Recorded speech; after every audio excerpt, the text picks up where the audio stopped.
আসসালামু আলাইকুম। আজি আপোনালোকক এই ডিসি কাৰেণ্ট যে কিমান ভয়ংকৰ হয় এইটো দেখুৱাই আছোঁ। এয়া 6 পেনেলৰ কাৰেণ্ট।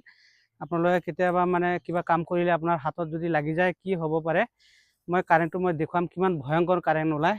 এই 6 পেনেল আছে ইয়াত, হা, এইটো মই দেখুৱাই আছোঁ আপোনালোকক। এইটো কাৰেণ্টটো যে কিমান ভয়ংকৰ ওলায় এইটো চাওক। 6 পেনেলৰ যিটো লাইন আহিছে মই ইয়াতে কানেকশ্যন কৰিছোঁ। এইটো কিমান ভয়ংকৰ কাৰেণ্ট হয় এইটো চাওক, কিমান ভয়ংকৰ কাৰেন্ট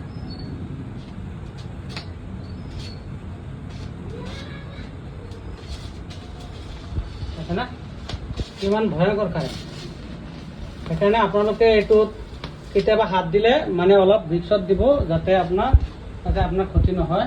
কিয়নো ডিসি কাৰেন্টত ভয়ংকৰ কাৰেন্ট, এসি কাৰেন্ট আপোনাৰ মানে শৰ্ট মাৰি দিয়ে, ডিসি কাৰেন্টে শৰ্ট নিদিয়ে। সেইকাৰণে আপোনালোকক দেখুৱাই দিলোঁ যাতে এইটোত কাম কৰিলে কেতিয়াবা অলপ বহুত ৰিক্সত কৰিব, যাতে আপোনালোকৰ ক্ষতি নহয়।